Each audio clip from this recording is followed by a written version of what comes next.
Night with McGraw-Millhaven. He is Westwood One's traveling correspondent. He is America at Night's travel correspondent. He is the one and only Bill Cleveland, and the website, BillOnTheRoad.com. You don't know where he is, but you know where to find him. BillOnTheRoad.com. Bill Cleveland, welcome back, my friend. Bill doesn't know where he is half the time. So That's true. I feel bad. Sheboygan, Wisconsin. We're doing good. What are you doing up in Sheboygan, Wisconsin? Well, I got sick of staying around Missouri. I had to get back on the road and see what else is going on in the world. Yeah, Sheboygan, Wisconsin. It's actually my second time to Sheboygan. You ever been up here? I've never been to Sheboygan, no. Can you spell Sheboygan? I'm lucky I can say Sheboygan. Yeah. McGraw, it's a great community. I discovered Sheboygan. I say that like I'm Magellan. I went to Sheboygan last summer on one of my small town tours. I went all around the state of Wisconsin, and this was one of the places I really was particularly fond of. It's a really fun town right along Lake Michigan. For a little geography lesson, it would be north of Milwaukee if you're looking at a map. And so, yeah, so they call themselves, I shouldn't say they, it's kind of a tourism slogan, but it's kind of known as the Malibu of the Midwest. And when I heard this, I thought it was so mind-boggling to me because I used to live in Southern California. I know a little bit about Malibu. I thought, what could this little place in the middle of the Midwest have in common with Malibu out in California? And so apparently, it's really big with surfing. If you can imagine, here on Lake Michigan, it's a prime spot for surfers. So much so. So I guess I should say this. So the prime time for surfing is like September through early April, which means, yes, there are even people here that will go out on Lake Michigan in the freezing cold during the winter, and the water temperature will be like in the 30s. But because the waves get so insane, they can go out on the water and surf in the middle of winter. Can you believe that? Well, hold on a second. How does Lake Michigan get waves? I thought it was a lake. Well, it's gigantic. It's a gigantic lake, but it's a little bit different. So unlike the ocean, where you can see the waves, they're coming in. They're approaching. Right. Whatever. The waves in Lake Michigan are driven primarily by wind. Oh. And so, and the way that Sheboygan is situated, kind of a few miles into Lake Michigan, they get a lot of extra wind, I guess. I'm not an expert, but I believe that's why it works. And so the winds come out of the northeast, and anyway, they give it great conditions for surfing. And so it's a really big deal up here, but not in the summer like you might see out in California or some other parts of the country. It's later, like in the fall, early spring. And yes, even in the winter, there's people put on wetsuits and boots and gloves. And can you imagine going out in the blizzards or whatever and surfing? Surfers are interesting people. They're very unique. I don't know that I could do that. Wisconsin people are a hardy bunch, are they not? Clearly. They are tough. Absolutely, they are tough, and you have to be too. I couldn't do it. You know me. I'm out of the Midwest when it end of September. I don't want to be anywhere when it's around under 70 degrees. Get me to the sunshine. They're tough people. One of the things that I love about Sheboygan and my time here. So the water obviously is a huge part of life, and they have a thing that I did called the organization is called SEAS, SEAS, and it's the Sailing Education Association of Sheboygan. And so I got to do this. I took a sailing lesson, and anybody can do this, and it's $25. $25, and you go out for 2 hours with an instructor, and you're on this. It is a sailboat. I believe they call it a keel boat. I don't know if you know anything about sailing. I think that's what they call it. And essentially, what this boat is, it's a smaller, very small sailboat, but it's built so that it won't tip over. Because if you've ever been out sailing, I mean, like, if people are clowning around, you're not really paying attention. You'll be overboard pretty quick. But it was so much fun. I did a video. Folks can actually go to my Bill on the Road Facebook page right now. It's at the top of the page, and you can see me out on the boat and taking the sailing lessons with this gal, and it was just really interesting. And it's very hands-on. If you want it to be hands-on, some people may not be comfortable. I loved it. She would tell me what to do, which way to steer, how to do this and that or the other. And it was really fun, and it was super peaceful. I'd been on a sailboat a few times, but it was like always with a group or something like that, never just like with two people. And being out there on Lake Michigan in a sailboat, it was just really nice and relaxing and quiet. And yeah, man, it was really a lot of fun. And I wish now, if I were to go back out tomorrow, I would have completely forgotten everything that I was taught during the lesson. But it is pretty cool. It's a mini sailboat with like training wheels, so you can't tip over.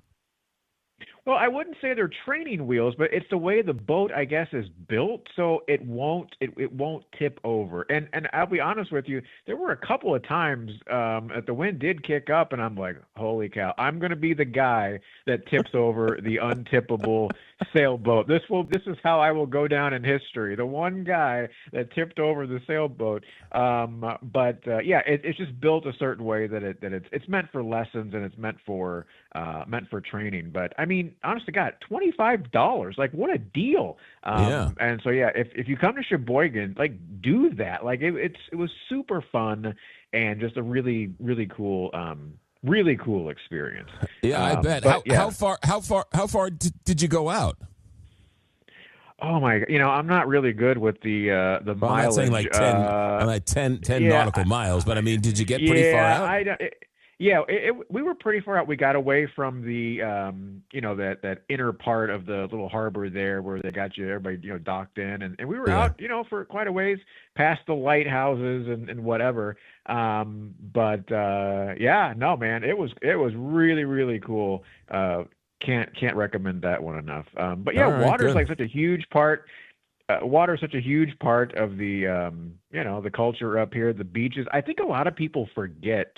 Here and also other places along Lake Michigan, there are actually some pretty nice beaches.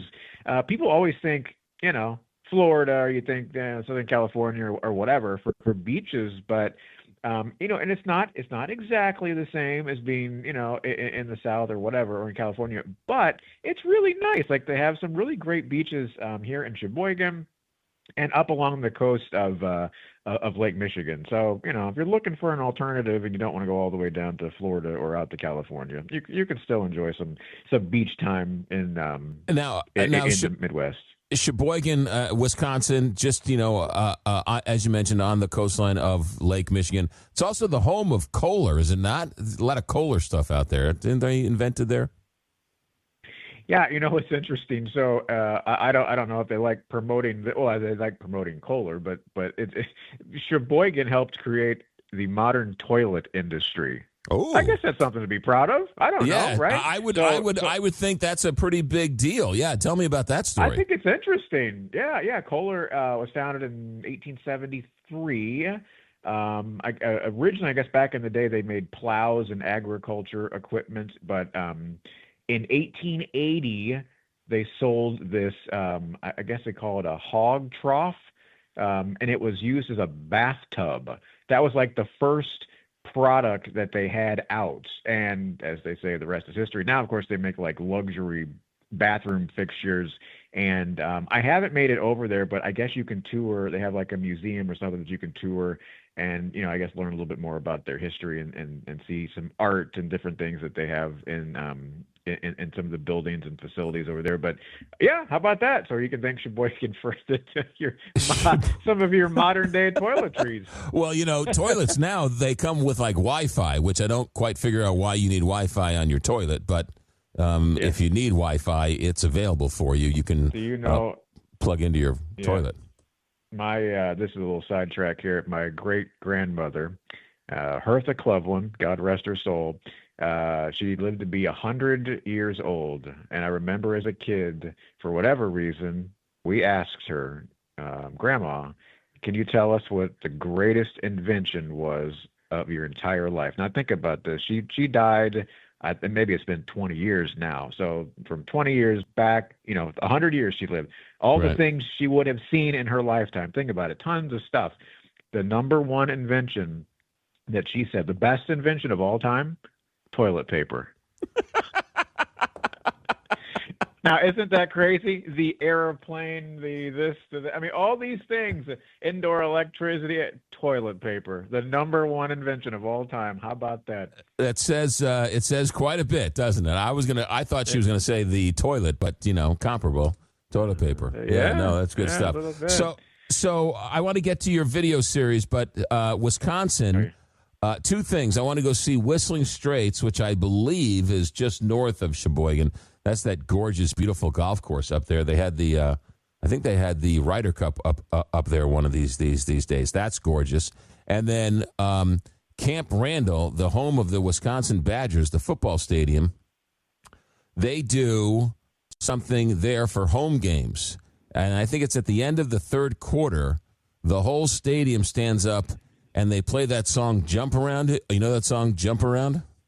Oh, yeah. Yeah. The whole stadium does the jump around. And go on YouTube and go look at when the stadium does the jump around. It is the funniest, most fun thing I've ever seen at a college football game.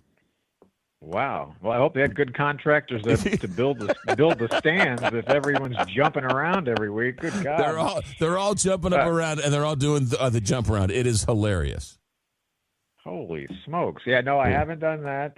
We'll add it to the list. I'm going to throw in one quick thing before you get to the other segment. But the Sheboygan also, I have to mention, they are also known as the bratwurst capital of America. Do you like bratwurst? I love brats. Yeah. Apparently, they won some competition in 1970 with another town that was battling for the name Bratwurst Capital of America. But they have a lot of German heritage. But here's the deal: they serve them on on a hard roll with raw onions and brown mustard. Which to me, no disrespect, I'm checking out on that. That's not for me. That's not for me. But it's interesting. People like it. You're from St. Louis, right? You know salsitzas, right? They call brats salsitzas down in St. Louis, but they call them brats up in Sheboygan and in Chicago and other places. Interesting. All right. Yeah. Good to know. Yeah, so there you go. All right. Tell me about this video series you got going on. Yeah, I'm really excited. I started this thing called Checking In. It's a new video series I'm running on YouTube, but also on my Bill on the Road social media channels. And so what I'm doing is highlighting historic hotels and unique lodging across America. And so it's really been fun to go and find some of these historic hotels, and I've got more videos coming down the pike. But the first one was, you mentioned we're both from St. Louis. I did St. Louis Union Station, which is at one time was the busiest train station in the world. Like 100,000 people per day would come through Union Station. Like it was the busiest train station in the world. And now it is a first-class hotel with all kinds of great attractions out back in the train shed. You got the Ferris wheel, and you've got different rides for kids, and mini golf, and an aquarium, and there's all this stuff. But it's really, really beautiful. In particular, Grand Hall on the inside it's one of the most spectacular looking hotels you're going to see, certainly in the Midwest.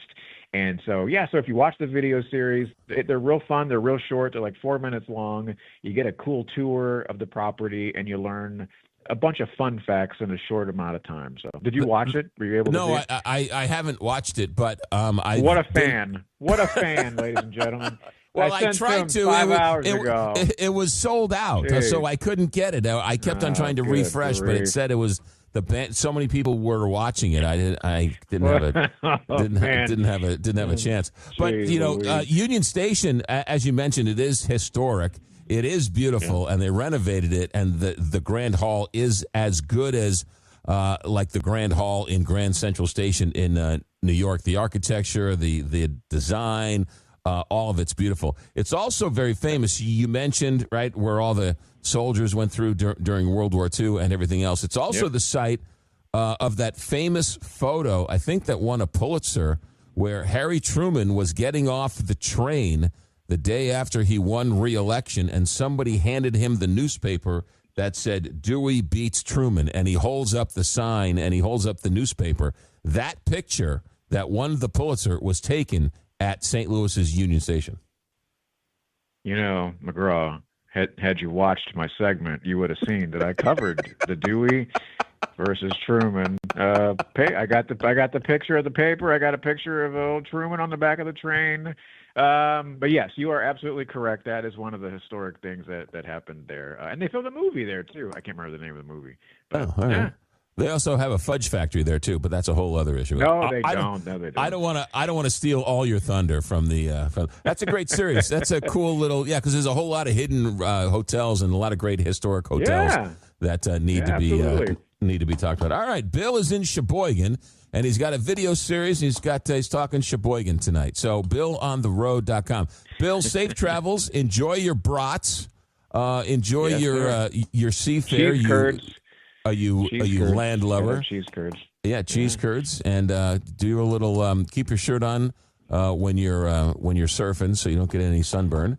And we will talk to you. Don't blind anybody. Talk to you next week. Bill Cleveland, thanks, man.